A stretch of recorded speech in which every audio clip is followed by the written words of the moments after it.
And nakikita naman natin dito guys, na pagdating sa family nyo, nagtutulungan kayo, no? Para, kumbaga parang tulong-tulong kayo sa mga gastos, nagiging magaan guys. Yung inyong kabuhayan sa loob ng pamilya, sa loob ng tahanan, kasi tulong-tulong kayo. Hindi ka na nag-iisa, no?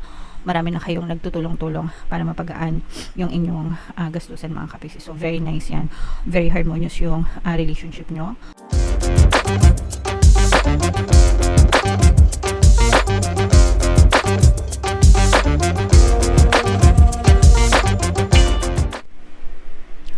Hello guys, hello Aries, welcome back to Pinay Pixie Tarot. Ang pamagat ng episode natin for tonight is mid-month kapalaran para ngayong January 16 to 30 para sa Aries, Sun, Moon, Rising, Sign, and Venus. Unahin natin tong deck na to guys. Tingnan natin yung mga mensahe sa inyo ni Universe. Tatag muna natin mga kapiksi. Alright. So, this is both negative and positive mga kapiksi. Unahin muna natin yung mga negative guys. Ito yung resistance. Ito yung mga balakid mga kapiksi. So, kung mapapansin nyo, meron dalawang nag-uumpugang bato, no? Na nakaharang mga kapiksi sa magandang daloy, no? Ng inyong pamumuhay mga kapiksi. So, yung mga, itong dalawang to, yan yung nagre-represent ng mga balakid nyo sa buhay nyo, guys. And, yan yung mga negative, no? Negative emotions, negative thoughts na nagiging sagabal para sa mapayapang buhay, maalwan na pamumuhay, masayang relasyon, everything, anything mga kapiksi. So, ang kailangan is, para mawala yung resistance is kailangan mag-focus kayo sa gratitude, pagpapasalamat, alisin yung mga negative emotions, galit, anger, hatred, resentment, grudges, no? Yung mga pagrereklamo, pagko-complain, mga stress, worry, yan, mga nagbibigay sa inyo ng sakit ng ulo. Learn to let go and forgiveness mga kapiksi para mawala yung mga masalimuot, no, na nararamdaman nyo sa inyong puso, and focus on gratitude, pagpapasalamat guys. Imbes na magreklamo kayo, magpasalamat kayo, okay? And then habaan yung pasensya, pangunawa, pagmamahal, okay? And habang ginagawa nyo yon guys, everyday unti-unting nawawala yung balakid sa inyo, and unti-unting bumubukas ito mga kapiksi. Unti-unting hanggang sa tuluyan na siyang mawala, and hanggang sa tuluyan na maging maluwag yung daloy ng biyaya sa inyong buhay, okay? So focus on gratitude guys. Ito naman eruption, pagsubok guys, no? Kagaya nga ng sabi ko, ilabas nyo na, i-release nyo yung mga negative emotions. Don't bottle up, no? Dun sa puso nyo. Kumbaga, wag nyong kimkimin. Kasi minsan kapag napupuno, sumasabog, no? Sumasabog. And kapag sumabog, mas malaki yung impact. Mas malakas, mas damaging, di ba? So, i-release nyo ng paunti-unti. Iiyak nyo, di ba? Lalo na kung may mga sama ng loob talaga kayo, mga kapiksi.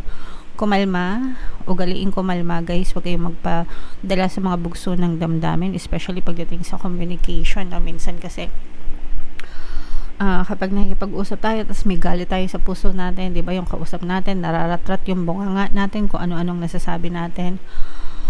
Sometimes nakakasakit tayo. Only in the end malalaman nyo na mas nasasaktan pala kayo dun sa impact mga kapiksi. So wag magpadalos-dalos guys, and wag magpadala sa bugso ng emosyon. Alright, and then we have healing guys, no? Focus on your healing. Sa mga may karamdaman, magandang ano to, no? Mensahe na unti-unti na kayong gumagaling, unti-unti nang nagiging maayos yung mga pakiramdam nyo. Pero syempre, wag nating i-take for granted ang kalusugan. Palagi magpa-check up, kumonsulta sa mga manggagamot, doktor, para maagapan yung mga sakit na nararamdaman nyo. Okay? And then, focus on your healing guys. Meron tayong good health, subliminal dito sa ating channel. Kasama yun ng pampaswerte subliminal, guys. Pwede nyo pakinggan once a day, kahit once a day lang. Parang consider nyo na siya as vitamins, mga kapiksi, para palagi kayong healthy.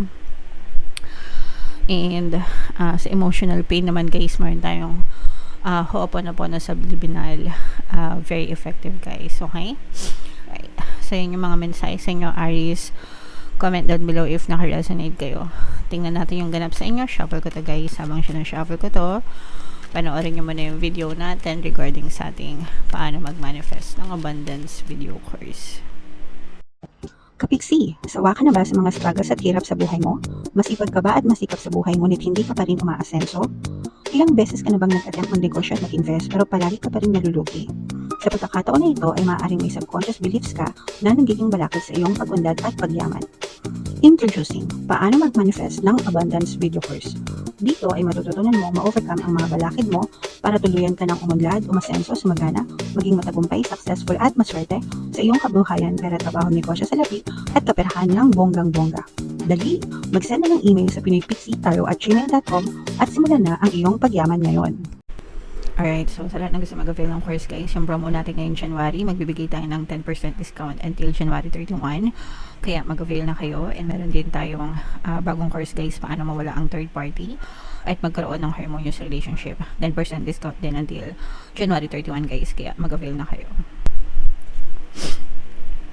So, this is both negative and positive, pero mas lamang yung positive dito, guys. Meron tayong presence ng unahin natin to, Aries, kayo ay represent ng Queen of Wands. Meron tayong presence dito ng air sign, Aquarius, Gemini, Libra, at saka earth sign, Capricorn, Taurus, Virgo. For some of you, guys, merong mga relasyon na maaayos, mga kapiksi, especially kung meron kayong tampuhan ng inyong partner o specific person or just anybody from your quantum bubble, mga kapiksi, hindi lang sa romantic life, pero nakikita natin na unti-unting nag-heal yung relationship nyo, mga kapiksi.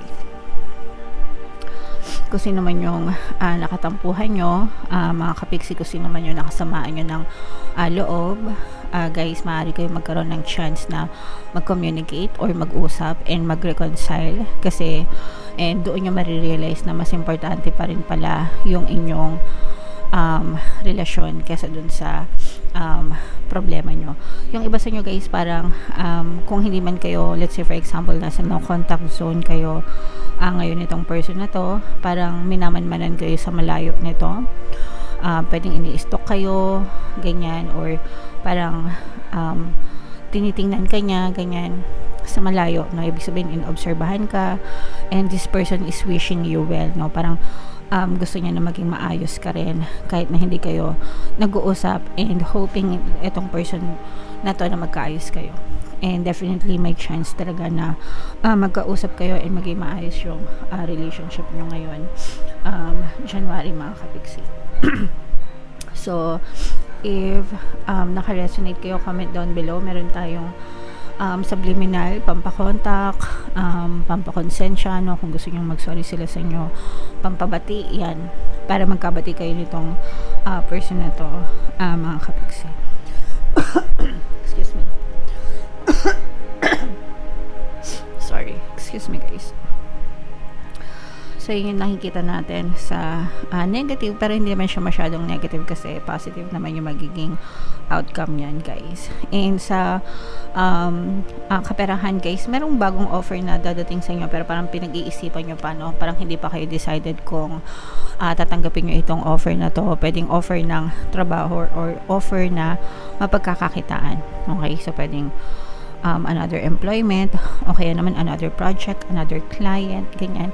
Pero parang nasa negotiation stage pa yung inyong pag-uusap, mga kapiksi. So as long as ready na kayo, guys, and tingin nyo naman okay yung offer, edi go. Kung hindi, politely decline and ibigay nyo kung ano yung mga demands nyo, and tell yourself na deserve ko to pagdating sa negotiation, mga kapiksi, no? Kumbaga, sa negotiation kasi always na maglulobol, no, yung gustong pumirma ng kontrata sa inyo, syempre gusto nila makamura.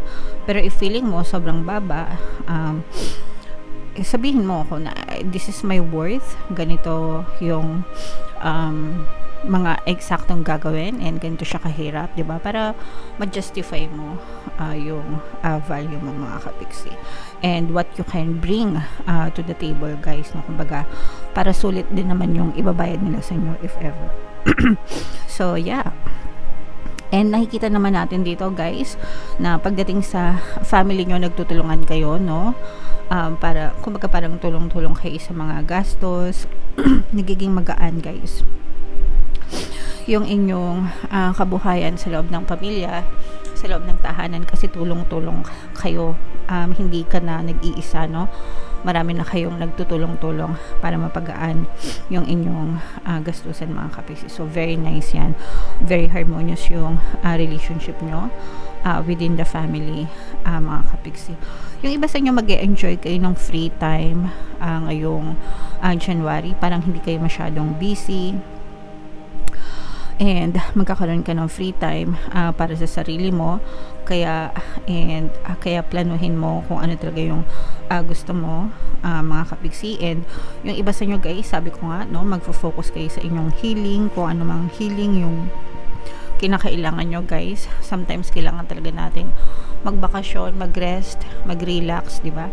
Reset para medyo mawala yung mga stress sa isipan natin and mas maging magaan yung daloy ng pag-iisip natin, mga kapiksi. May mga unexpected opportunities din na parang madidiscover kayo, no? Or parang talent. Meron kayong ma-discover na talent nyo, ganyan.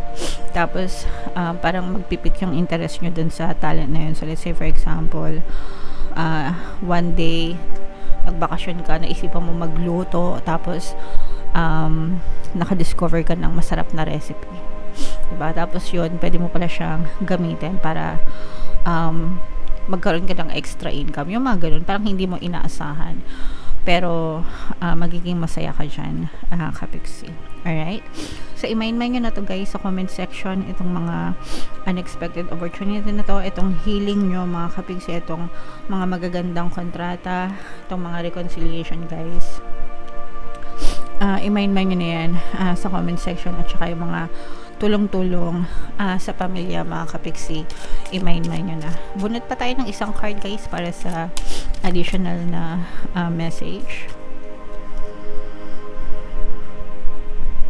Alright, so ito, guys, maging parang you will be rewarded, no? I-reward kayo ni universe dahil sa mga magagandang intention nyo, sacred intention, pure intentions nyo sa buhay. Kapag maganda talaga yung nasa sa loob nyo, mga kapiksi, and maganda yung ginagawa nyo sa kapwa nyo, towards other people, talagang si universe yung magbabalik ng magagandang reward sa inyo, guys.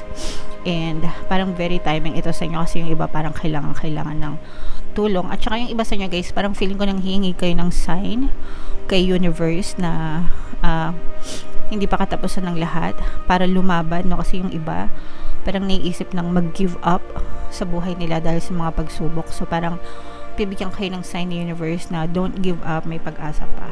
Alright? So napakagandang message para sa inyo, Aries.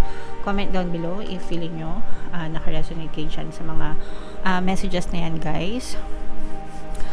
For more tarot readings para sa Aries, guys, ito yung playlist nyo. Ito naman yung ating success stories ng paano mag-manifest ng abundance video course. Click here to subscribe, guys. Ito yung ating mga pampaswerte subliminals. Thank you for liking, sharing, and subscribing. See you again next time. I love you all. Have a nice day. Bye-bye.